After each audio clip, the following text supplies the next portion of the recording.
Hi everyone, welcome back to my YouTube channel. Today we're going to be discussing some evidence-based predictions, specifically regarding adolescent and human attention span and how it will be affected due to our consumption of short-form media content. So, my three predictions are that the average human attention span will actually continue to shrink. Education styles will have to transition to more of a micro-learning type, and algorithms will continue to drive what we focus on. So let's get into it. First of all, the average human attention span will continue to shrink. So as platforms like TikTok, Instagram, YouTube all compete for engagement, videos are actually going to be getting shorter. They're becoming more fast-paced and more stimulating. This actually trains our brain to expect constant entertainment, and as we expect this entertainment, we're also expecting it to be shorter because that's what we're used to. Conte explains that the short form, high speed content makes it harder for teens to stay focused, which highlights that attention difficulties are now being observed in adolescents as a result of these apps. The average attention span in future generations could shrink even more, especially because we're getting more used to these short form media instead of longer things like TV or movies. People might struggle to sustain focus on slower and more complex forms of communication, such as books, lectures, or conversations, all of which are really important aspects of society. Next, we're going to discuss how education styles might have to adapt and might transition to more of a micro-learning style.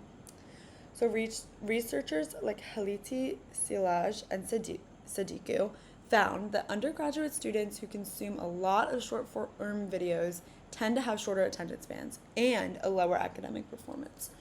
So here we see how the lower attention span is actually going to tie into education and affect our academic performance. As the attention spans do decrease, the way we teach and learn will inevitably have to evolve. So future educators will need to redesign learning environments to better match students' digital habits. This means things like shorter or interactive learning modules, micro lessons that might mimic the pacing of social media but maintain educational value, and video-based learning platforms like Khan Academy and Duolingo. These might be heavily integrated into learning models, and who knows, maybe more apps will come out that can help teachers teach in a more social media based style to maintain engagement. So while this adaptation could make learning more accessible, it may also make the challenge worse. These students still need to build that long-term concentration and the critical thinking skills, and these micro-learning models might not support that. Finally, just to wrap things up, we're going to talk about how algorithms will continue to drive what we focus on. So platforms like TikTok already use a recommendation systems that adapt to users' preferences in real time, feeding them more of what keeps them scrolling. This basically means that things like the For You page on TikTok take in what you like and what you comment on and what you interact with, and they put more of that stuff on your For You page so that you're more likely to use the app.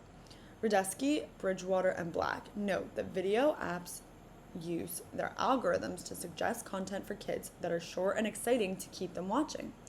This creates a feedback loop that rewards instant attention and constant engagement. So in the future, as artificial intelligence improved, algorithms will become more personalized and more immersive. On a societal level, this trend might lead to increasing polarization and mental fatigue.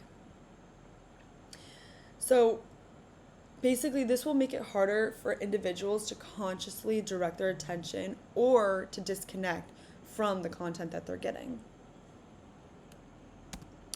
In conclusion, while short-form media has made creativity and information more accessible, it has also created an environment where our ability to focus deeply is under threat.